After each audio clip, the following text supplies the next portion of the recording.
right and what's wrong. But on this night, we do what we want. We make our own rules. This is our night. This is our show. On this night, we rise. This is the bleeding edge of science, technology, and ethics. This is Solution. Unwilling to submit. We learn all that is learnable. Tonight, power shifts. Tonight, we raise our instruments of anarchy. Peaceful coexistence, encryption, software, secure devices, and our minds. Tonight, we are unbound by law.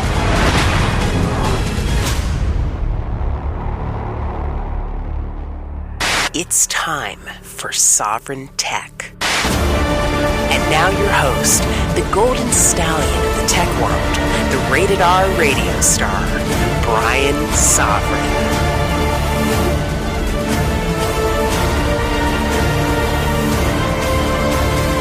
Woo! Baby, I saw the email come in.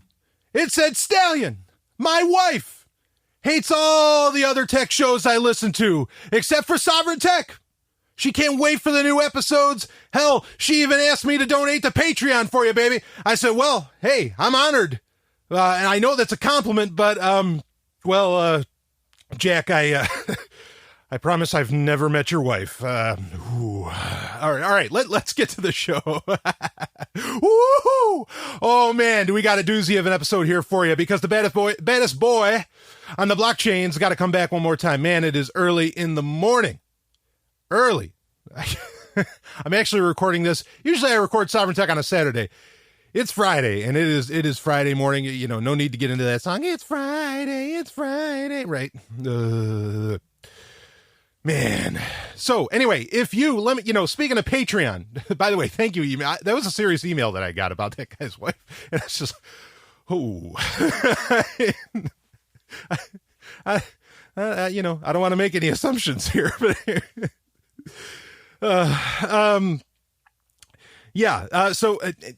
Patreon. If you are not getting the Patreon only content, if you are not getting the Sovryn Tech subscriber content, man, are you missing out. I have gotten messages from people saying they are hearing some of the best shows I've ever done, and it's all on Patreon. And look, I mean, you don't have to do more than $1 a month. You don't have to do more than that. I love it if you do more than that, but you don't have to do more than that. We're getting to our goal. I got to get to $500 a month that I make on that, and then I'll do 2 episodes of Sovryn Tech per week. And that second episode is, it's not. Sometimes it'll be like an episode of Sovryn Tech. Sometimes it's going to be something else. Okay, but we can get to that level, and we're close. We're like a fifth of the way there. We're getting very, very close. To where I will do that. So, hey, if you want to help out. I know there's thousands of you out there, literally thousands of Sovryn Tech listeners. I'm so honored that you're on board. Please, let's make this grow. Let's make this a bigger thing than it already is, really. So, all right. There was a Star Trek special where I ranked every Star Trek film. People loved the shit out of that. They really, I already got a bunch of emails, people saying, wow, they wanted to go on a whole marathon now of watching the Star Trek movies. Cause I can call this stuff. I know how it goes down, and seriously, who else, why people, this is why what I hear from people, why they listen to the show is because they get such unique insights. Can you imagine, the unique insights you get, especially as far as entertainment goes when it comes to that? So jump on it, jump on Patreon. All you got to patreon.com/SovrynTech, or you can go to donate.zog.ninja. And that'll get you the hookup. That'll take you right to there's a Patreon link there, and you can go to it. So anyway, please do check that out. I've done a bunch of Q&A episodes now already.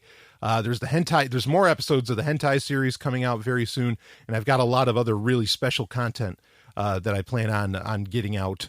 Some great stuff actually with guests and everything. It's really cool. So please Patreon.com/SovrynTech or donate.zog.ninja. Let's do this. All right, let's get into the random access. Man, tons to talk about this week. Way too much.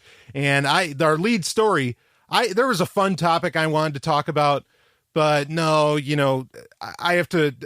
There's too many idiots in my life, so I have to, or not in my life, but in my sphere of influence, I guess you could say, in my social circles, that, oh man, I have to address something and bring it to fore. But let's get into the random access first. Before we get into that, Firefox, Firefox 48, version 48 is out, and there has been a little bit of a change. And I don't know if I find this, I mean, there's nothing, as far as anonymity and privacy goes, which is sort of, privacy particularly is one of the reasons that maybe somebody would even want to use Firefox today. This isn't a problem as far as that goes. It's interesting about its operation. Firefox 48 has now gone multi-process. So what I mean by multi-process is that Firefox, as it stood before version 48, Firefox specifically, and this is different for Chrome, but now they're copying what Chrome does. Each tab or Firefox in and of itself was like its whole one big process. Okay. And this allowed for it to not take up a bunch of RAM. No matter how many tabs you open, more or less Firefox was all that one singular process. All your extensions was one process. Now, the problem that presents, and that Chrome and a couple other browsers, kind of tried to resolve, was that they made each tab a separate process. That way, and then the browser itself was a separate process. That way, if one tab crashed, which happens a lot these days because people have gunked up their web pages with so much fucking JavaScript, it makes you want to, do bad things. It would only that tab would crash and the rest of your web browser would just move on and you would just, the browser perhaps would ask you to close it, a little dialog box would come up or whatever. So that, I understand the appeal to that. The problem is that uses RAM like a motherfucker. It uses so much RAM, and it's also part of what drains laptop batteries to no end, is because you're running a million processes, especially if you have a bunch of tabs open, which some people do. Myself, I have a limit of 8 tabs. I don't allow more than 8 tabs to ever be open at any given moment. And I try to keep it far less than that. I'd really try to keep it down to 4. Most times, but if I get to 8, something's got to happen. I gotta close something, I gotta take action somewhere. And that's what I do. But so Firefox now has shifted away from the not so RAM intensive and not so battery draining, concept of having the browser be one big process, and is now shifting to where everything is multi-process. And I haven't seen anything in the technical details that has, said to me, and we figured out how to keep this from draining battery, and we figured out how to keep this from being such a RAM hog. I mean, maybe they just feel like we're to the point now to where everybody has 4 gig of RAM, which they don't, but maybe that's their thinking, is that, okay, let's get out of the quote unquote, get out of the past. I don't mean that in a pejorative, I don't mean the past isn't a pejorative there. But yeah, so they're basically just copying what Chrome does. I don't agree necessarily with that model, but I don't have control over these situations, but there it is. I mean, so, what I would have rather seen, okay, is, and I know they've already been kind of beta testing this. I would have rather seen the full on 64-bit version of Firefox, which is totally possible because there's the web browser Pale Moon, which is Firefox based. That's been 64-bit for years. So there's really, other than, extension support and all that, there's not a whole lot of good reasons to really go with that. Now, I kind of let the cat out of the bag. Maybe the fact, and this would be a net positive, really. Maybe the fact that they have gone multi-process is a hint at the fact that Firefox is finally going to do what Mozilla said they were going to do a long time ago, like almost over a year, I think it was over a year ago now, that they were going to switch their extension system to a Chrome compatibility layer. Okay, to where you could run Chrome extensions or easily port Chrome extensions to Firefox. I can't wait for that to happen. That way people could use the Signal, app or extension, with Chrome. Of course, that's a problem, or with Firefox, I should say, but that's a problem in and of itself, is that a lot of browsers, you can easily port Chrome extensions over, but it's not so easy to port Chrome apps. And I mean, this is a big issue because, and I'm not 100% certain, because I've never made a Chrome app, to see what exactly the difference is, but apps and extensions are two different things when it comes to Chrome. And while my understanding is that you'd be able to bring Chrome apps over, that may not end up being so, because other browsers have already been trying to do that and it hasn't worked. And if that's true, then I really have to question, what Open Whisper Systems is fucking doing. If they are only, it's crazy that they're only supporting Chrome, with their desktop Signal app, but, it's Chrome, it's Google, no duh, what the hell? Well, anyway, I mean, maybe that's not so shocking, because a few episodes ago, I covered a blog post by Moxie Marlinspike, who pretty much said, no, we need to centralize things, federation, federalizing things and, and all that. And I don't mean as in federalizing as in federal government. It means as in really making them distributed. Like email, that's a federated system. So federating, I shouldn't say federalizing, federating, like I said, folks, God damn it, it's early. Federating things is really he's saying that's not the way to go. So maybe he doesn't give a shit about Firefox anymore. Maybe he's just like, oh yeah, no, this is great. Yeah. Hey Google, here, let me suck on that. And, hey Apple, oh yeah. Maybe that's the order of the day. It's funny too, because I'm getting a lot of people talking about, oh, Moxie's this great anarchist and all this stuff, blah, blah, blah, blah, blah. It's like, yeah, well, he's into centralization, seemingly, or at least, he's really leaning in that direction. And he doesn't seem to have an issue working with Facebook. I mean, if I was a developer, Facebook came to me, unless they offered me a shit ton of money within which I could go off, use that money to go build some kind of, other platform, or what? I would tell people that they gave me a ton of money, or B, I would say, fuck you. I'm not dealing with you. I think your company's very existence is an affront to humanity. Moxie didn't do that. And, it'd be fine if he just comes out and says, yeah, no, I took this paycheck and man, I am going to build something you won't believe with this money. I could almost understand that line of thinking, but as far as I know, that didn't go down. So I don't know. I question, I really debate, the direction that a lot of these things are taking. Signal's still the best thing out there, as far as encryption goes. And I mean, Signal in its pure form. I don't mean XL, I don't mean, whatever those Google apps that are coming out, AO or something, and Facebook Messenger and WhatsApp and all that. Don't use those. Use Signal just raw. But we'll talk about messaging apps here actually later in the show. So Firefox 48, they're going multi-process. That's the main news here. I don't know, there's a lot of other things I would have liked Firefox to get to first, but maybe they feel like this is the first step into really growing into the other areas that they've already talked about doing. Here's a fun one that people have brought up to me. I had a few Sovereign Tech listeners actually bring it to my attention, and this is really cool. First off, Satan bless the Internet Archive. This is, archive.org.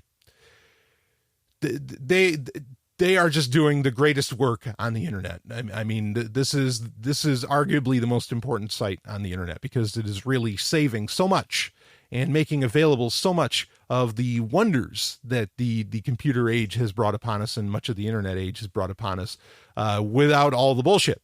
So, you can go to archive.org. You can play a ton of DOS games. You can play a ton of emulated games. I mean, it's wonderful. There's a lot of fun that can be had there, but then there's also a ton of information that's available there. A lot of audio that's, just tons of things that are available there. It is our modern day Library of Alexandria. And I personally consider it a high point point to not let it burn down like the previous. But one thing that they've added, and I think this is really, really cool, is that they have now pretty much, I think it's pretty much every issue of Nintendo Power, the magazine, is now available at archive.org. You can go to archive.org/details/Nintendo Power. Of course, you look at the appendix of this episode of Sovryn Tech. We're in episode 187, and you'll find it there as well, the link. But this is great. I mean, and they're all there ready to read. I mean, they look, it's just beautiful. And Nintendo Power, I mean, this is a magazine that went under a few years ago, at least in the US anyway, the US version of it. And it was a staple of the video gaming world. Now, granted, there are other video game, magazines that I read, more than that. Like I'd read Amiga magazines or, Commodore magazines and all stuff. And, PC Gamer had been a staple of my life as long as I can remember. I mean, pretty much ever since, TIE Fighter came out. Then there was EGM, which is really great. Electronic Gaming Monthly.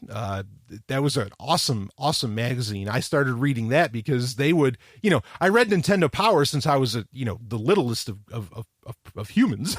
but when Sonic came around, what the hell was I supposed to read? Well, EGM, of course. And then there was Game Pro, that was really cool for its day because it sort of took, Game Pro was one. I should have turned this into a game talk, but I won't spend long on it. Game Pro was a magazine back in the day that had a really clever, they were the first one I remember where each of the, writers or reviewers or editors for the magazine really came off as like characters. Like they kind of made themselves up as sort of, their own little video game characters, in a way, which was a really cool idea. I thought that was awesome. So Game Pro was always a lot of fun to read, but Nintendo Power, it was marketing, right? that you kind of paid for in a way, but really it was so much more. The walkthroughs that you really can't so much do with the modern game, even though there's so many, retro styled games today. You'd think they could pull off a good old classic walkthrough, map by map shot. And that was the beauty of Nintendo Power. First off was you'd get the comics, you'd get the Metroid comics, the Mario comics, and the Legend of Zelda comics that you could read in many issues. And even like when Shadows of the Empire came out for Nintendo 64, I remember you could get a Star Wars comic inside those things. Holy fuck. Are you kidding me? How could you not want to buy that? But the walkthroughs were so great. Like, I mean, you would see, you'd open it up and I mean, it was, centerfold with staples on the stomach, you know what I mean? And you would just see the, each screenshot for each level of whatever game you were playing. God, it was so cool. I mean, you were really getting, in my opinion, you were getting your money's worth when you bought an issue Nintendo Power. And now today, you can still play all those classic games through emulation and whatever else. Hell, some of them you could play right on archive.org. But it's great that archive.org now has pretty much every issue of Nintendo Power available for you to peruse. And I think people should, because, I mean, these are master classes in how to make great fucking video games. Great video games, even to this day. I don't buy into this concept. Oh, it's stuff's dated, blah, blah, blah. Are you fucking kidding me? Are you telling me Empire Strikes Back doesn't hold up? Oh, no, well, that's a movie. Well, great gaming is great gaming, and some of that still holds up. And, if you want to know how to go about it, or if you want to, know how to beat the games, perhaps, that you're playing some classics, like Crystalis or something like that, or Battletoads, then, get your hands on some Nintendo Power, man. It's all available there, thanks to the great Internet Archive, which I support to no end. All right. What else we got here? Instagram stories. I don't even know why I really just want to bring this up. I will, I've said this before. I will never, ever, ever, ever, ever, have a Snapchat account. I just absolutely refuse. I am positively annoyed by all of the Instagram filters out there. They are mindless, ridiculous.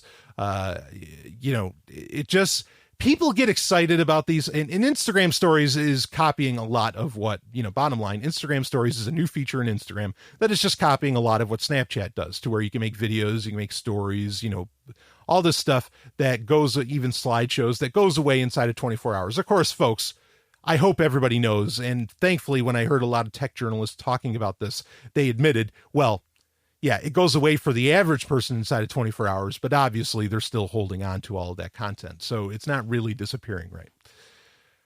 I will never have a Snapchat account. I think it's ridiculous. But Instagram is effectively copying Snapchat, in every form and function. I really think that a lot of these new features, a lot of these Snapchat features, and anytime some app offers some new filters or some new, switch faces or put this over my head or something like that, it's really just, it appeals to people's, I don't want to say it's innate, but whatever people's desire is to just take selfies of themselves. It gives them a new reason to take selfies. And so everybody just, flocks to it. It's a virus. It really is. The whole selfie thing is just an absolute virus. Not to say that I've never taken selfies. Of course I have. I'm just saying that like the prevalence, like the amount, like sometimes I flip through my Instagram feed and I go, holy shit. It's like, do I need to see that many sides of your face? So yeah, that's out there. Who cares? Everybody's copying everybody. There's no new original ideas in Silicon Valley. That's the moral of the story when it comes to Instagram stories. Windows 10 anniversary update. This did come out. I was going to give a brief review. I don't want to spend too much time on it because I want to get into our main story here. But I've installed it on a machine, and for what it does, the dark theme. So I talked about a few of the features that were coming to it. There is the dark theme where a lot of the white in the background, or the off gray of the back, or off white, I guess maybe, in the background of a lot of different apps and everything on Windows 10 is replaced by just flat black. Yep. And it looks, a lot of that where it's implemented, it looks great. Thing is that they didn't implement it in the one place that I actually wanted it, which was File Explorer, because that's where I happen to spend a lot of my time, when it comes to using a Windows machine. Again, folks, understand, I don't just use, a Windows machine. But anyway, so, the dark implementation, where they put it in, it's great. I guess they're going to be doing more work on the File Explorer and all that. Great. I hope so, because that's really where we want, where I think a lot of people want it. The Cortana integration, well, this is an area where, and I don't know if anyone else has experienced this, but Cortana actually, again, I test this stuff, folks. Okay. Relax. I'm not saying use Windows. All right. But the Cortana integration, which Cortana is their virtual assistant, Cortana completely disappeared from from the desktop. And I looked into it, and apparently there is a known issue where it just goes away. And they have to release a fix for it. Now, what I can say is that I wonder how this happened with Cortana. So this is a problem with the anniversary update. Otherwise, all the little things they did, there's extensions on Microsoft Edge now. It didn't on the test system that I used for it. Edge didn't work well in the first place. And honestly, Edge still didn't work very well. Edge is coming along. I'm going to agree with some other people in that it probably has like a year to go before it's really, really ready for full on prime time. I think it's got another year. I was really hopeful that, just adding an ad blocker would speed up Edge to what I was looking for. But on the system that I tested it on, there wasn't that great improvement. So, the extensions are interesting. They're scant. That's okay. As long as you get the, it's nice to have options. It's nice to have, thousands or millions of extensions, to choose from. But at the same time, there's really something nice about, just using what works and what's available, and only having a few, and just, kind of hitting the high notes. There is a certain appeal to that. So I tested those out. There's an ad blocker on Edge now, and there's, LastPass and NPass and all that. They work fine. Just Edge still hangs up on certain web pages that makes it really not usable for me. But anyway, with Cortana, Cortana completely disappeared. So what I can say, and I don't know if this will, I don't know if they're going to fix this or not, because there was talk, and we talked about this last week, that Cortana, you can't turn it off, which isn't true. In the anniversary update, supposedly you can't turn it off. That's not true. Just certain features of Windows 10 were renamed to Cortana, and those you were never able to turn off. Okay, so nothing actually changed other than some rebranding. So anyway, so how this worked, how Cortana, I think, disappeared, I'm guessing, is that I had all of the location data. Like, I was trying it out with Windows 10, testing it out. All the location data was off. I had Cortana turned off, as you could turn it off in Windows 10 previously. And I think I even had my location set for like Germany. Okay, now here's the key. And in fact, this creates a trick to where perhaps at least for now, you could really, eliminate Cortana. And that is that if you set your location for somewhere else other than, say, the US, or any country where Cortana perhaps isn't fully ready, Germany might not be the best choice. I'm just guessing that that's sort of what caused this, and it's a guess on my part, folks. Okay. But however that, whatever country you want to choose, I don't know, choose Botswana or something, right? Because, hey, Botswana, that's my wild card. That's an inside joke. Sorry. But set it for that. Cortana doesn't work there. So your system, will not, won't accept Cortana. So that's a trick, I think, to consider. I've never really seen anybody else talk about that either. But I'm guessing that me having set for Germany is what killed Cortana. And I had it set for Germany. Not, the reason I did that was because I was testing out some beta apps that weren't available in the US yet for whatever reason. So I changed the location data to Germany, and I never changed it back. And I think that's kind of what broke Cortana. So something to consider. Otherwise Windows 10 works fine. And I just end up with a little search bar and blah, blah, blah. I just can't use Cortana at all, which is an advantage or a disadvantage. Well, I'll leave that to you,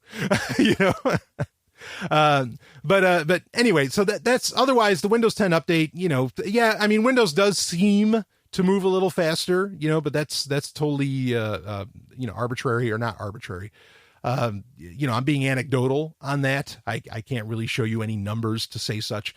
But it went off. And it seems like everybody was able to get their hands on the Windows 10 anniversary update, which that's a huge rollout.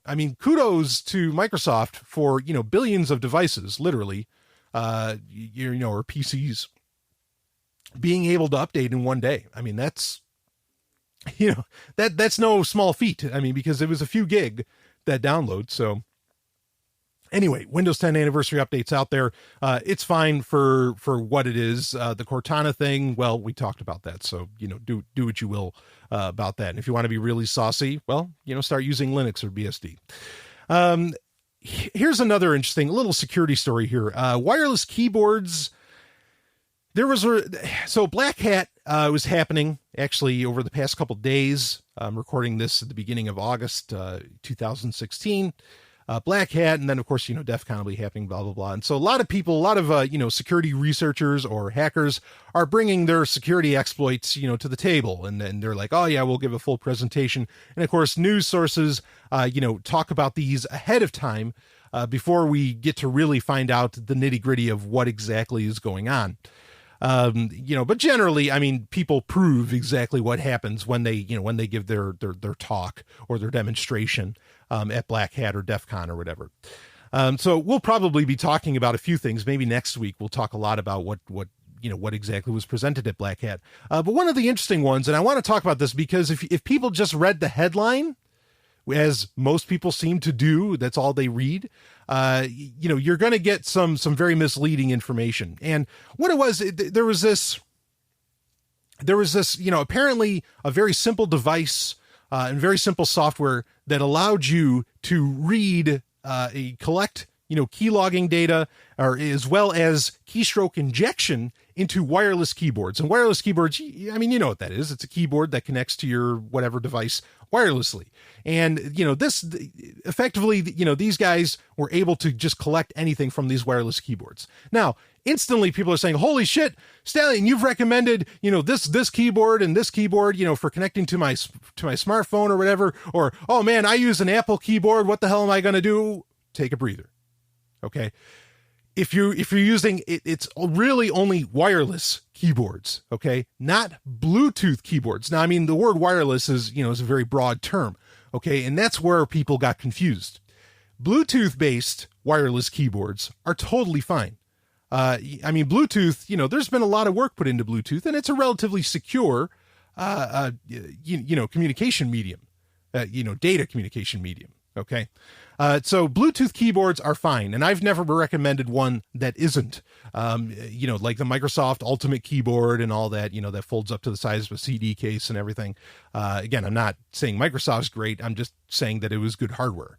And a lot of these other, like Perix, even the Perix keyboard that I've recommended in the past, those are fine. The Apple keyboard itself, the Apple Magic Keyboard, or whatever the hell they call that, that's totally fine because it's all Bluetooth. Okay, so there's no problem there. It's the people it's the devices that were just using this, just simple RF or, just a simple wireless connection, that they were the ones that were in danger. Okay, so moral of the story, use Bluetooth wireless keyboards. Make sure they're Bluetooth. Okay, use Bluetooth.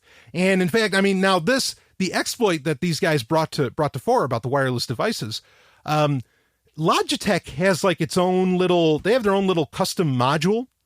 That apparently, and I did not know this until this story came around, that apparently is not susceptible to the exploit that they were talking about here. However, it's actually susceptible to a whole lot more. So using that, and I've never recommended using, that Logitech, like that little custom USB module that they have, the little RF that they use. I've never recommended using that. I've talked Bluetooth only since the beginning of this show, since episode 1 of this show. And so don't use that either, but, just stick to, because again, this is serious, like this very simple crack that these guys, found out.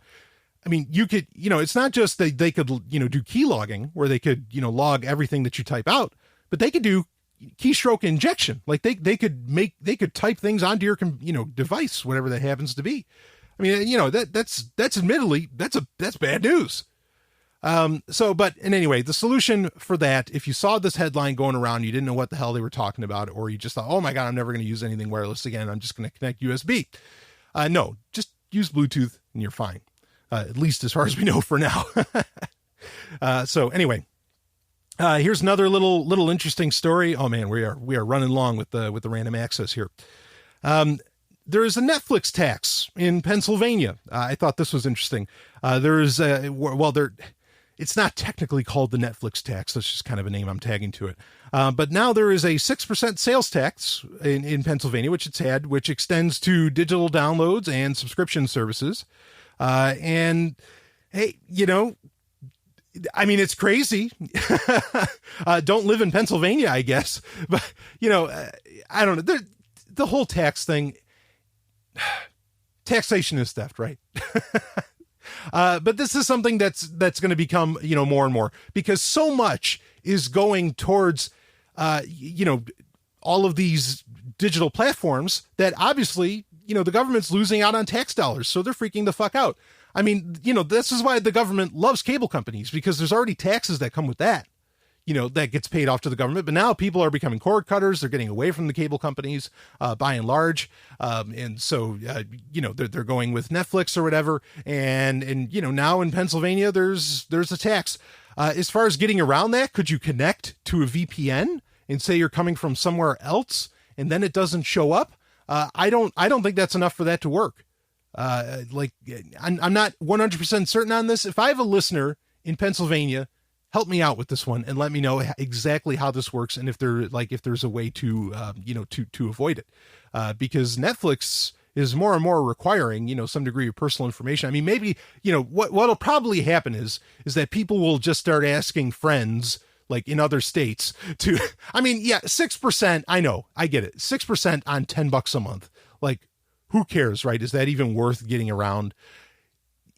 I understand that argument. The problem is that this is setting a precedent to where, any digital service you use is going to start getting taxed. Any subscription service you're going to use is going to start getting taxed. And depending on how much money this makes for the state of Pennsylvania, other states are probably going to jump on board with it. Even perhaps my beloved quote unquote state of New Hampshire, which has its own little crazy taxes here and there. Like there's a 9% tax, for if you stay at a hotel or any restaurant services, that you go for, if you go out to eat or something. It's very annoying for considering the lack of taxes that they have everywhere else, or in many other places. But whatever. I mean, Chicago's already had this. They had a 9% tax on all digital content. Of course, Canada has had this forever. I mean, in Amazon, they eventually had to kowtow, and, they collect sales tax in like 28 states in the US, for digital content and all that. This is the thing. There's going to be taxes on a lot of this stuff. And eventually it's going to start adding up, especially when, consider this isn't just about Netflix. This is about, how many subscription services are people going to buy? And, effectively, that tax is going to start adding up, and probably they'll start increasing it beyond 6% at some point. I mean, it's just going to get crazy, but just letting you know that that's happening. I mean, what do you do about that? Well, like I said, if you're a real cord cutter, you don't use any of that shit anyway. Like, you just torrent everything. Okay. Or you either torrent or you buy the Blu-rays, which I think is a fine and dandy, way to get content. I'll tell you, if torrents really go the way, and they can't, like, the technology doesn't allow for this. I'm just saying, if torrents somehow, if in some goddamn world, some future that torrents went the way of the dodo and we could no longer torrent things, we could no longer get access to that content. I mean, straight up, I would just purchase the Blu-rays.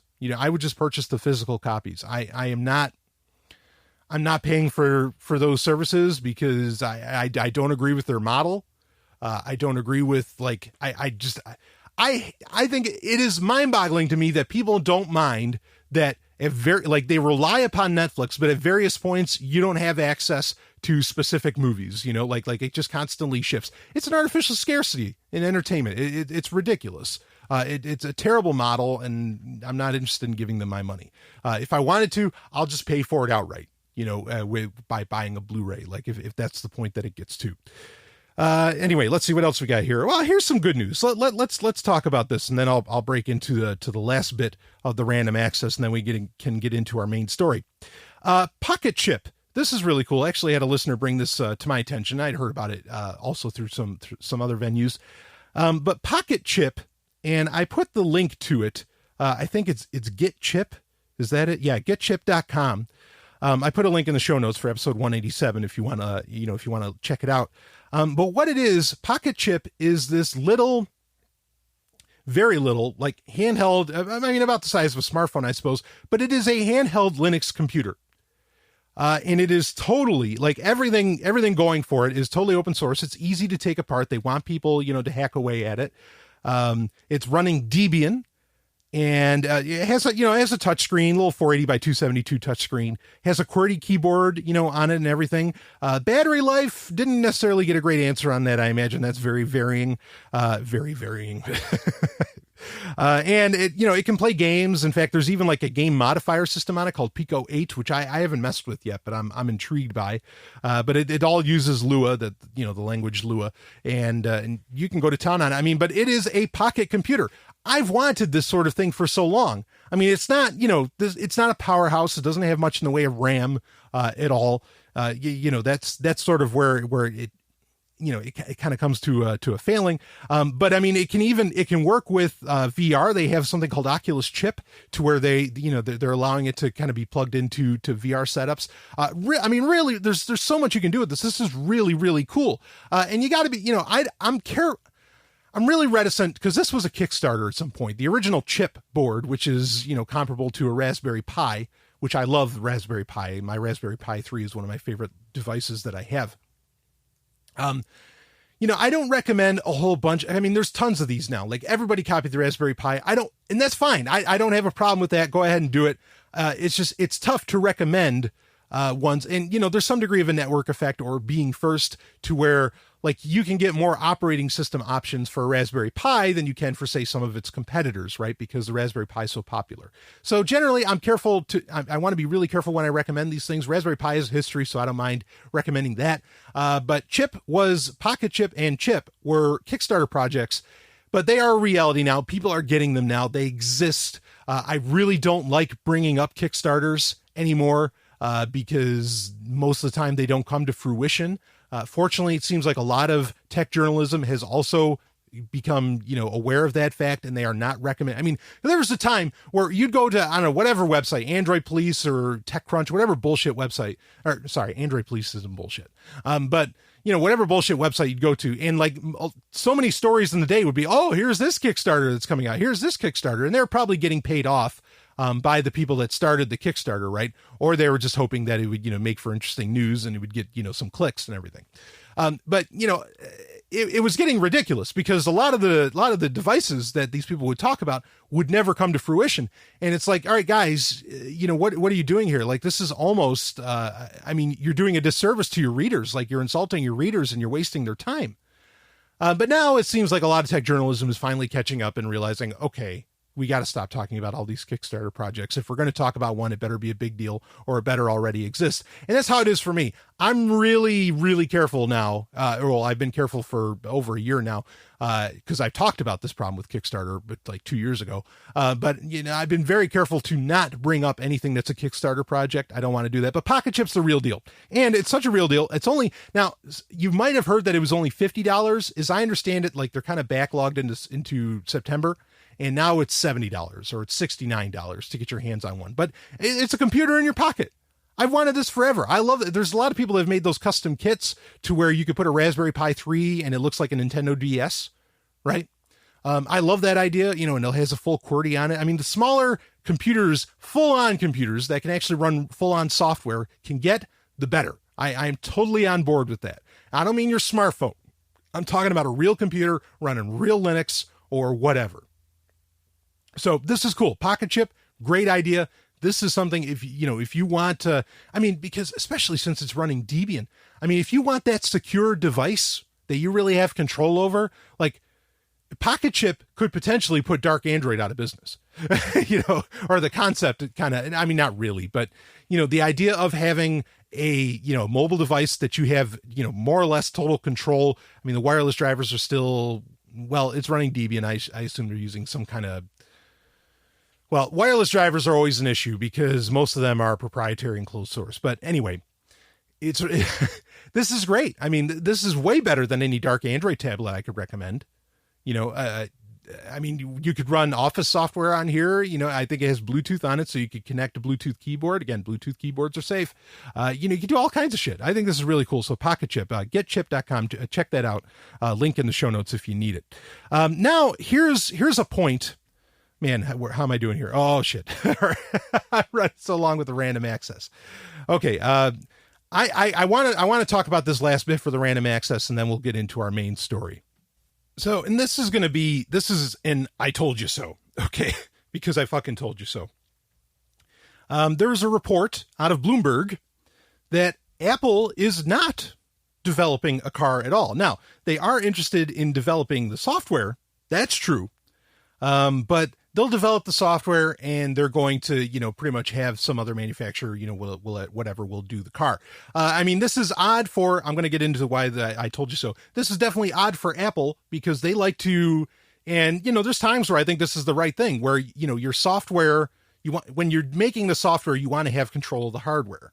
And it doesn't appear that they're exactly going, that wasn't exactly the nature that I got out of the Bloomberg report, is that they were looking to work with all kinds of people on the matter, and just that Apple will just do the software for it, which is interesting because Apple is kind of, nearby to, the good old QNX headquarters, which is, does software for all kinds of automation and, because that's what the Apple car was supposed to be, right? That was the report about a year and a half ago, maybe that, or maybe a year ago, that it was going to, they're going to be developing their own autonomous car. And there's, statements that they were hiring people from Ferrari and all these other companies, and that they were effectively going to be taking on Tesla by like 2020, right? That was the report about that. Now, I said at the time, that, I don't believe that this is happening. I cannot believe Apple would get into this business.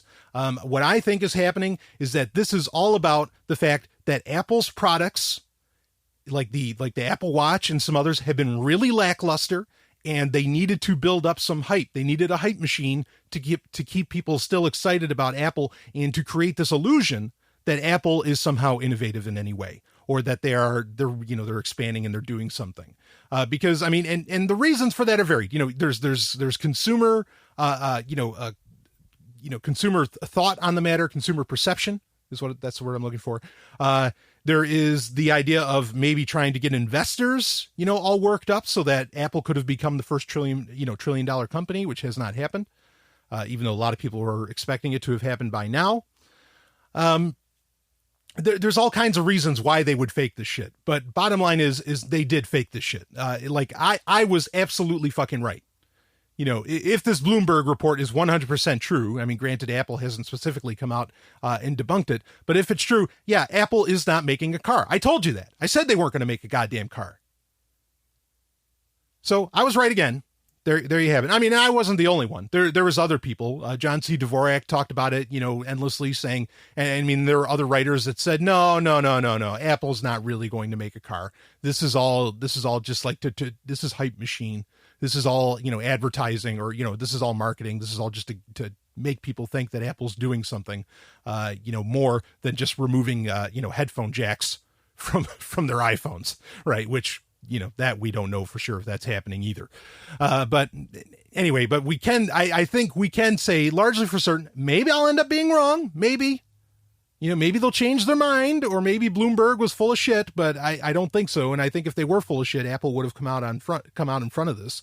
But yeah, Apple is not developing a car. They are not going to make their own car at all. It's going to be, other manufacturers will deal with it, but they're just going to work on the software according to Bloomberg. I mean, and it goes against kind of Apple's concept. I mean, Steve Jobs, he famously said, I love, it's still one of the best interviews you can ever watch, the D5 conference, Steve Jobs and Bill Gates on, talking to Walt Mossberg and, I can't forget her name, I can't remember her name. But anyway, they're up there and Steve Jobs says, it's like, well, I think anybody that creates their own software would love to create their own hardware. And I mean, and I understand that. I mean, that's Nintendo's model. That's been their model forever, which is why they need to get away. Well, I'm not going down that road. That is part of Apple is making their own hardware, like being knee deep in the design and all that stuff. But this is not what's going on with the Apple car. They're just doing software, blah, blah, blah. So that's according to the Bloomberg report. But I think it proves me right that they are not making a car. And I said, maybe they'll do some kind of software, but they're not going to make the entire fucking car, and they're not. So there you go. Score one for the Golden Stallion. Anyway, let's get into our main story. I had a fun story. It really was, that I wanted to talk about, that actually had to do with Apple, because there was a time where they innovated and did amazing things. But I will put that off maybe till next week. It was a nice little story of history and perhaps something that's coming back in the future, but instead, no, I need to talk about something that has, at least in my social circles, seems to have gone viral to some degree. It really hasn't. And I'm judging the fact that it hasn't based around the fact that when I go to the Twitter account for this thing, it barely has over 1,000 followers. Okay. Not to say that, you can judge an audience by your Twitter following or anything, but really, this is a decentralized, this is part of the whole decentralization movement. This system that I'm going to talk about, this product, or this, this platform. And really, if you're not lighting up the Twitter sphere, I mean, that's sort of where the decentralization crowd hangs out. This is where the privacy, this is where the crypto economy kind of hangs out. Really, it does. I mean, yeah, a lot of the nobody's, doing development on there or anything. That's all happening, hopefully, in IRC rooms. And I mean, sadly, probably Slack, which mind boggling. But that's happening in other places, or that's happening in forums and all this. But you can kind of gauge the seriousness of something, I think, largely by, how many Twitter followers does it have? And this only has, just over 1,000. And please don't add to it, because I think that this is, I'll say it outright, that what I'm going to talk about, I think, is absolute bullshit. And this is Steemit. Okay. This is Steam.io. What this is by its own, I'm reading right from its main page here. Steam is a blockchain-based social media platform where anyone can earn rewards. Steem was built to empower people across the world. The Steem blockchain has many ways for the regular person to earn cryptocurrency. In Steem, regular people get rewarded with Steem for creating and curating content, as well as for mining, trading, and holding the currency. Similar to other cryptocurrencies, it pays contributors by creating new tokens at a set rate with specific rules. The technology that powers Steem has publicly demonstrated its ability to process thousands of actions per second, which is more than enough capacity to handle several times the activity of some popular social media platforms, such as Reddit.com. In social media applications, Steem rewards users with Steem dollars and voting power for posting and curating quality content from all over the internet. One application for this is Steemit.com. 50% of Steem's content rewards are paid as Steem Power, which gives the winners more power to curate content and get Steem rewards. And the other 50% of all Steem's content rewards are paid in Steem dollars, which drives their use. In payments and remittance, the Steem dollar is a cryptocurrency that is always worth about $1 worth of Steem. With this, anyone can reward, pay, and remit to others without the monetary and cognitive costs of price swings. The stability of the Steem dollar represents an opportunity to serve the 2 billion unbanked people on our planet. Other types of people Steem represents opportunities for are creators, curators, remitters, merchants, market makers, shoppers, entrepreneurs, bloggers, commenters, internet readers, community leaders, referrers, and sign-up party hosts. Check out Steem's informational website, steem.io, to learn more, or meet up with the community in the Steem Slack channel. So I've seen a lot of people saying, oh, use this, oh my God, oh, this is the second coming of Satan and all. I mean, this is amazing, blah, blah, blah. Oh, I mean, people getting so sweaty, about this Steemit thing. Okay. And really, I mean, it looks like a very primitive version of Reddit, and it's fine that it looks kind of primitive. I mean, it's just starting out. I understand that. Okay. But a lot of people are, making blog posts for Steemit. So Steemit, I'm seeing tons of people, and I'm seeing people, some people, most of these people I have no respect for, but a couple of them I have a little bit, or not a little bit, but I have some respect for. And they are saying, I'm seeing in their feed that they're making $500, $700 a post. As in, they just post a blog post, and they apparently have earned $700 based upon people upvoting it, and looking at whatever. Okay, well, I mean, it is based upon upvotes. And apparently they spent no money to do this. They just posted somewhere, and somehow they magically earned $700. I saw one post, 3 paragraphs in a picture, and supposedly it's earned over $10,000 right now. 3 paragraphs, and it's earned $10,000. Now, just describing that to you alone should have your bullshit meter breaking. Like the glass should be breaking on that meter. How is this possible? Yeah, how the fuck is that possible? Right? Does that make any sense? I mean, even if, and we'll get into more of the technical aspects of Steemit. Okay, we will here in a second. But I'm just saying, in what world does writing 3 paragraphs earn you $10,000? I mean, on something that, maybe if you were writing for Vanity Fair, maybe, and even then, trust me, ask the people that work at Vanity Fair. They don't make $10,000 a story. Okay. Maybe if you were writing for GQ, maybe if you're writing for Time Magazine or something, you could make that for doing, just a simple 3 paragraph thing. How nobody sees this as crazy and sees this as wait a minute, this can't be right. I don't know. But no, people are jumping on board, just saying, oh, holy shit, oh, this is great, click a like, blah, blah, blah, and they're upvoting, blah, blah, blah, blah, blah, blah. Oh, wow. Wow, folks. All right.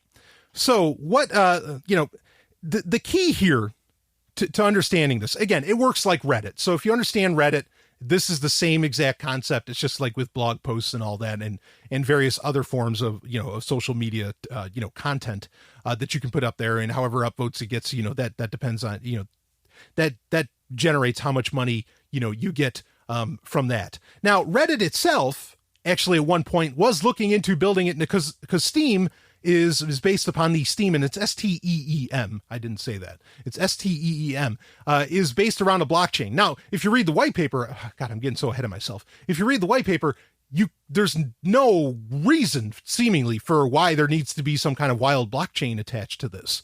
It's all very strange. Now, I mean, there is a reason, but it's not a good one. I'll get into it.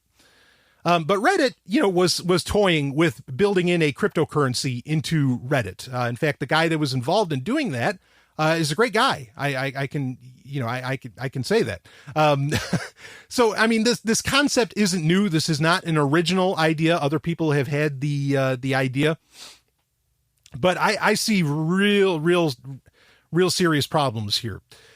So this is blockchain based, and you have what are effectively Steem dollars. There's SBD, there's all these like different aspects of it. It's very, when you read the white paper for this, and you can read the white paper, even though now people have already admitted, well, there's been changes since the white paper was written, not a shock. Just going through it really raises a lot of red flags. In fact, if you want to go more in depth than even I'm going to go, I recommend Tone Vase on Twitter. He's been doing a page by page breakdown of the white paper, and he's just been showing the bullshit in this right and left.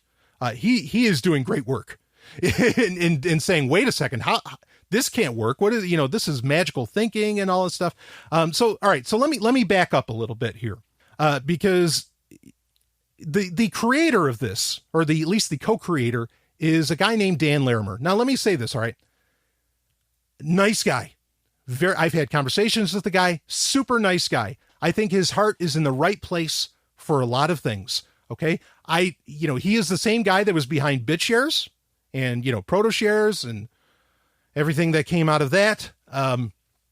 There was a time where I was excited about BitShares. Overall, I even interviewed guys about it on the show. There was a time where I was excited sort of about some of the identification technologies that they were schlepping and all this stuff.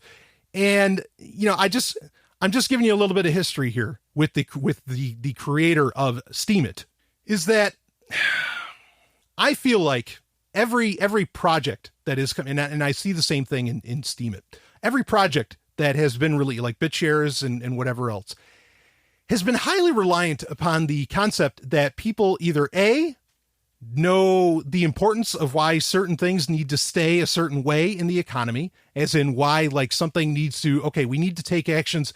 Like one of the central tenets for Steemit is that we have to keep the Steem dollars pegged to the US dollar, and they need to stay of equal value. There can be some fluctuation to where maybe Steem dollars are worth $1.01 to the dollar, or 99 cents to the dollar, but we've got to keep it within that.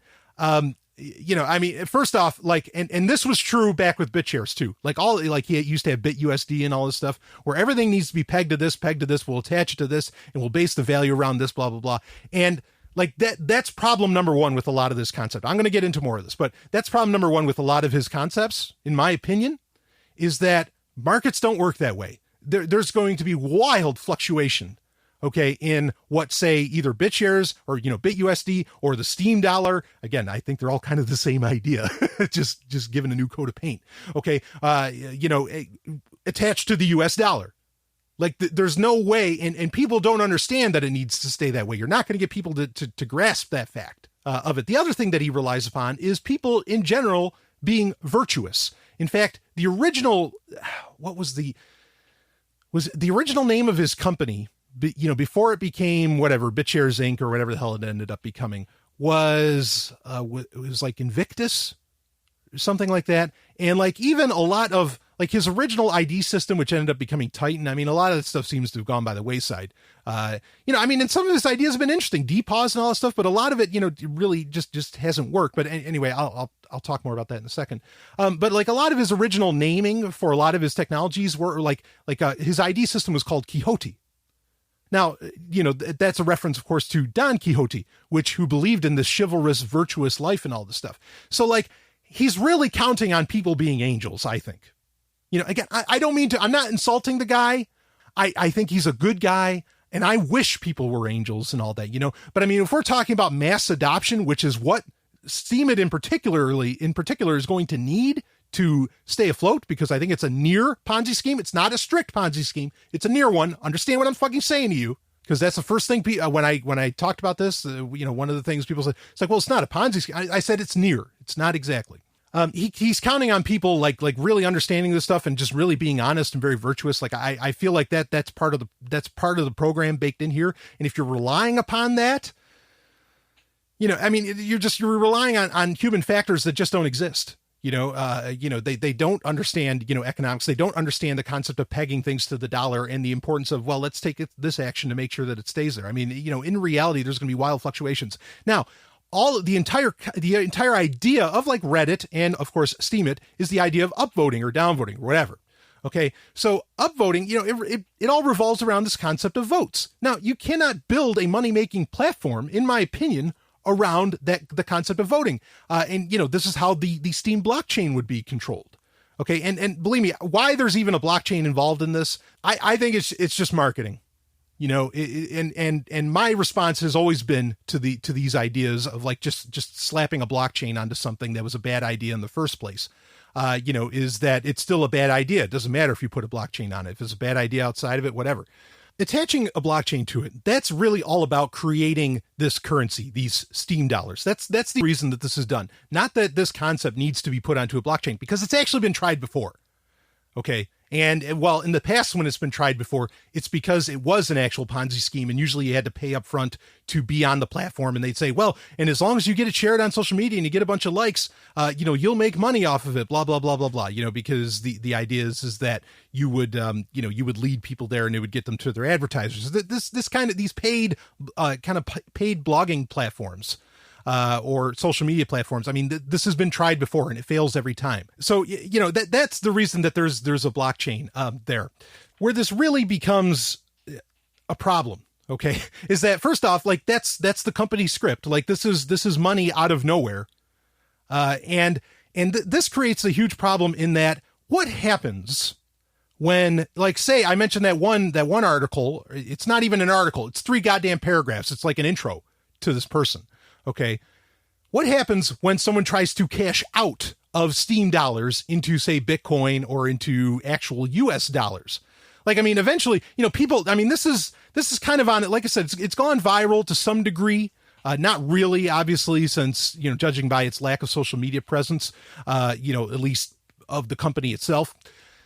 But with some people it's gone viral. I mean, what happens when a bunch of people really start cashing out? Now, there was already a cash out at one point with the early, or there was a payout, I should say, not a cash out. There was a payout on July 5th, I believe, for all early content creators.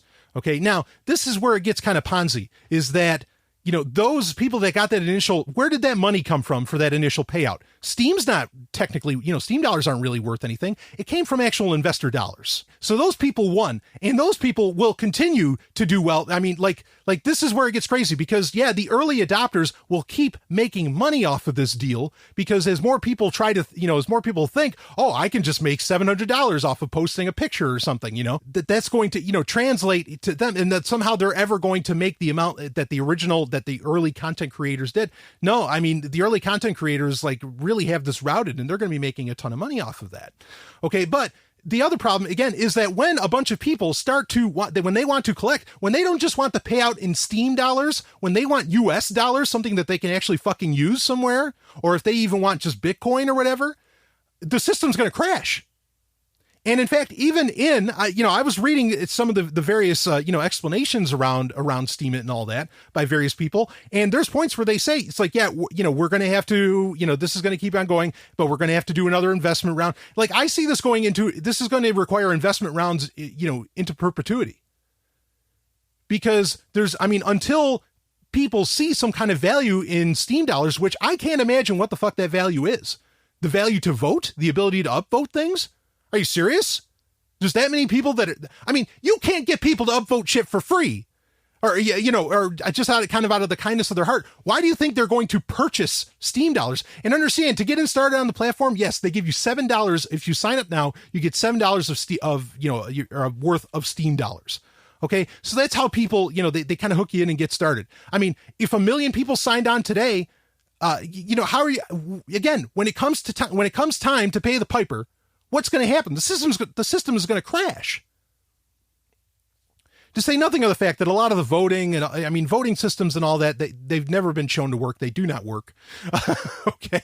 That was the problem with Dan Larimer's DPAWS, is that nobody was voting. Like nobody was even bothering fucking with it. And that's going to happen here. There's a lot of initial hype around this, and the whole system. It really turns out to be very close, to being a Ponzi scheme. This is crap. Now, and I've brought this up. I've talked to some people, and what the response I get is that it's like, well, I'll make the money off of it and then I'll walk away. And it's just like, yeah, but you're telling everybody to, get on Steam. Oh, and the way people talk, look, I just made $500 for posting this on Steam. Come on board. Like, that's bullshit marketing. There's going to be a time, like I said, when the piper's got to get paid, when people are going to want to cash out, not get a payout from Steam, but actually cash out. The system's going to fail, and I could see a situation happening kind of similar to what happened to Ripple when one of the original guys at Ripple wanted to leave. He was going to cash out of all of his, XRP or whatever on Ripple. And the system said, everybody said, you can't do that, because they knew that if he cashed out of his XRP, it would have been, thousands or millions of dollars, whatever, that it would have crashed the system. And that's exactly what's going to happen with Steemit.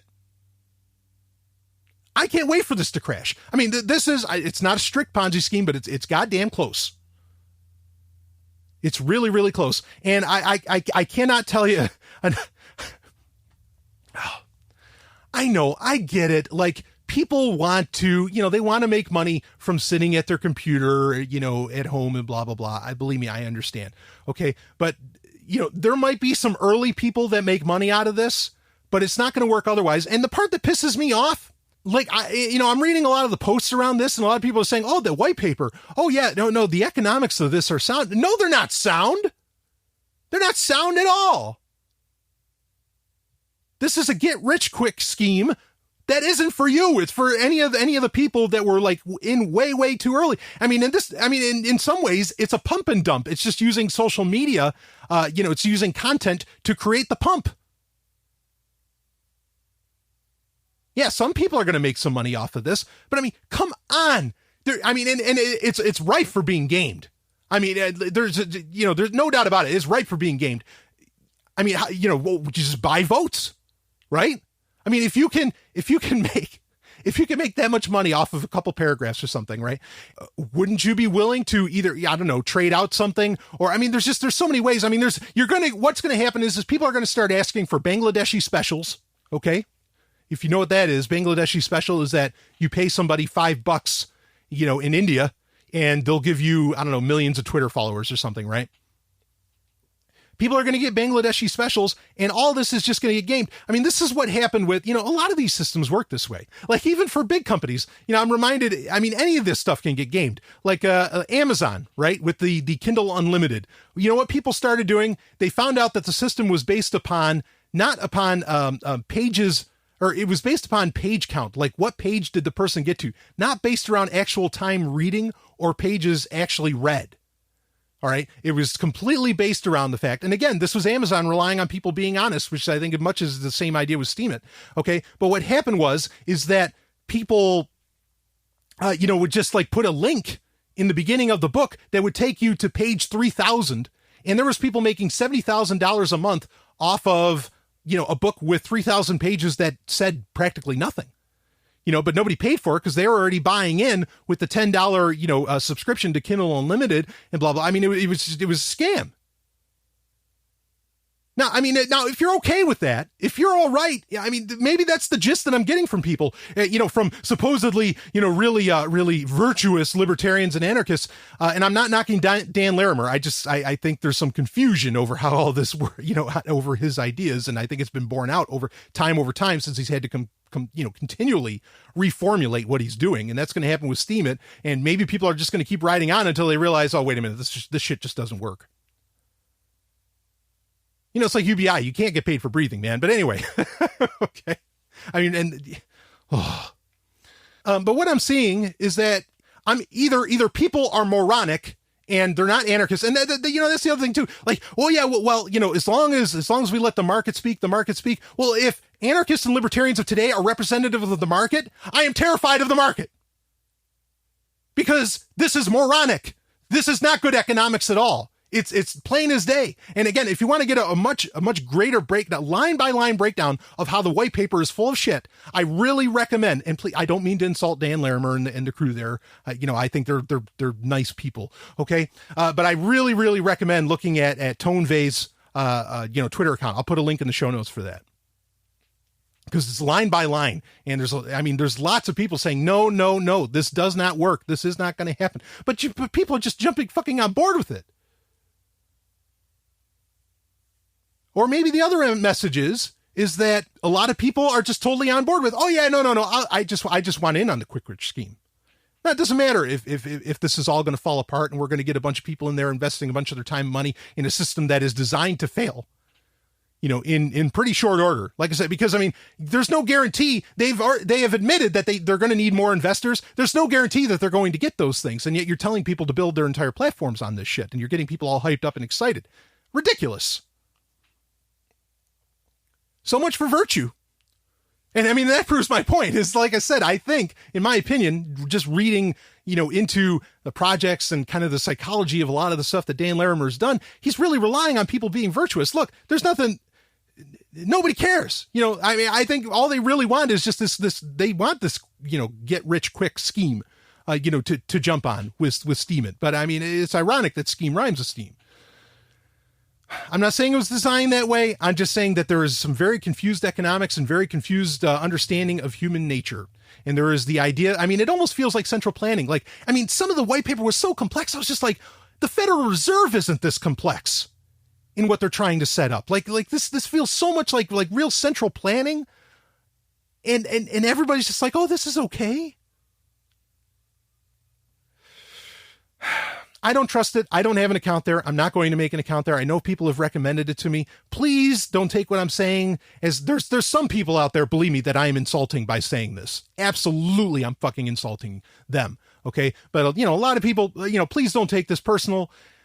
I know crap when I see it, and I'm not going to spend my time, getting onto platforms that aren't going to, that I know that I can see are not going to go anywhere into the future.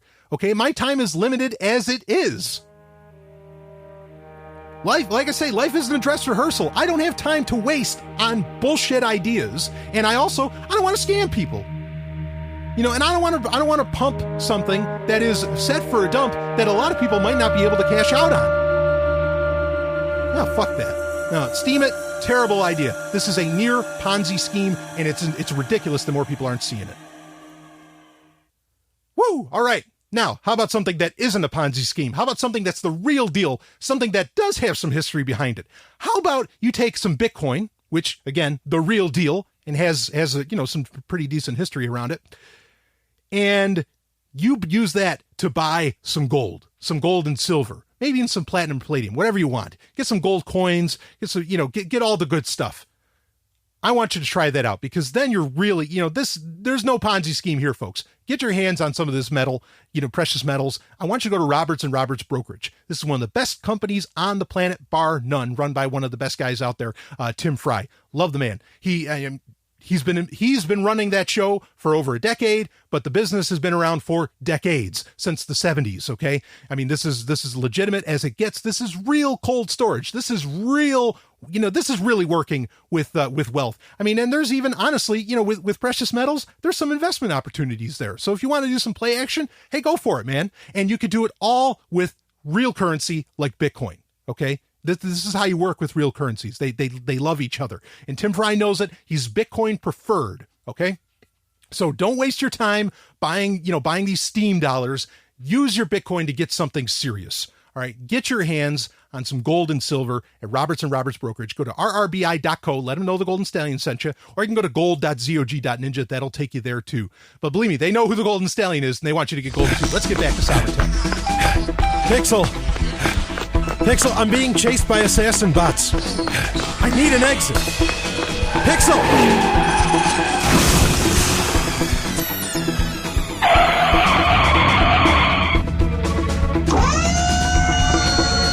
Boy and Sovryn, come with me if you want to leave. Who are you? I'm Adelaide. I'll tell you more later. Get in the vehicle. Get in a car with a scantily clad and beautiful woman? Guess it's been my first choice before. Let's go. First choice. It is time for First Choice, where I cover the stories that get sent in to me through the various channels available. Of course, go to contact.zog.ninja to find all those channels. I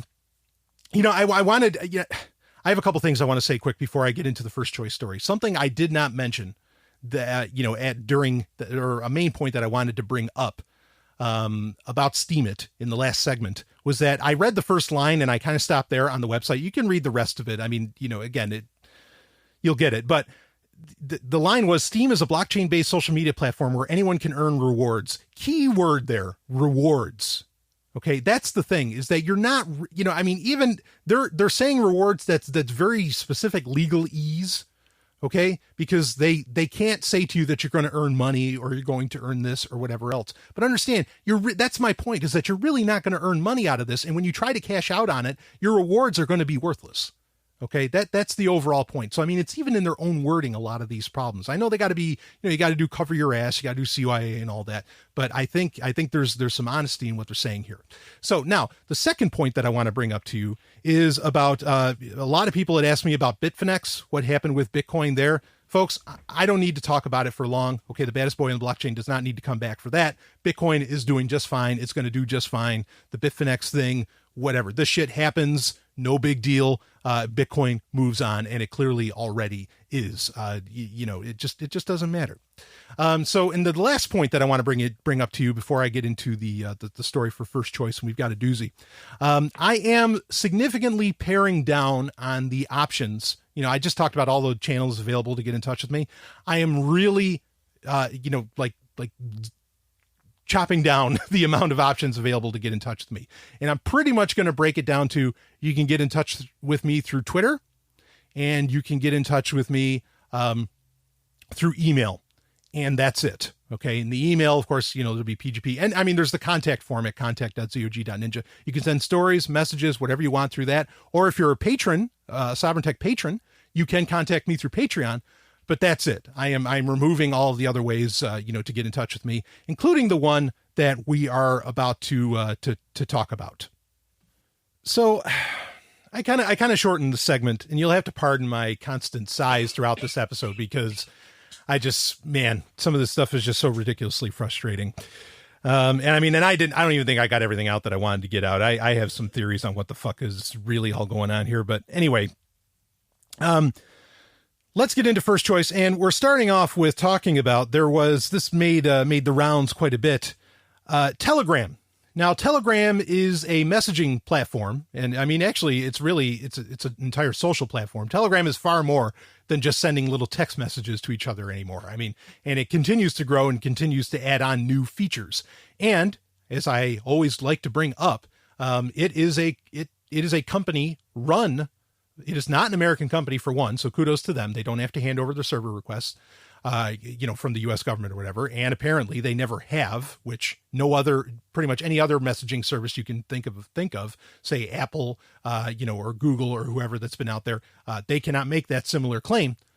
But it's run by an anarchist. Okay. Now, again, so many times over the years, people have brought up to me the concerns over Telegram's crypto. I understand those. I totally understand those. Okay. They make tons and tons of sense. And I agree that there are flaws in the implementation of various points of crypto, and that the crypto that they created is questionable. I get every stitch of that. Now, people wanted to jump on, but I'll tell you, I still recommend, Telegram. If your life counts on it, I'm not going to say that I recommend Telegram for that. Okay. But I'm just putting it out there. Now, here's but as far as like an alternative to Facebook and all that stuff, it's the best thing going. It really is, considering all that it can do. But there was a story about, it's from Wired. Here it is. Hack brief. Hackers breach the ultra secure messaging app Telegram in Iran. Now, here's problem one. Like I just said, Telegram is not ultra secure. Okay. It is not as good as Signal, not by a long shot. I do not recommend it over PGP. I don't recommend anything over PGP, including Signal. But anyway, let's read a little bit here about what happened.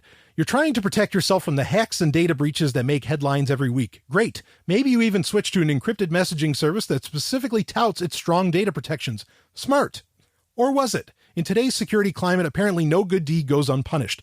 Reuters reported today that more than a dozen Iranian Telegram accounts, the messaging app, quote, with a focus on security, end quote, have been compromised in the last year thanks to an SMS text message vulnerability.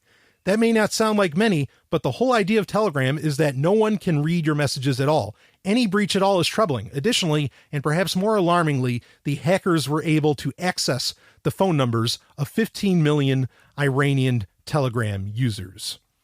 Okay, so what's the reality here? First off, let me just, and there was actually a response by Pavel Durov, who is that anarchist I mentioned earlier, triple black wearing the whole thing. Okay.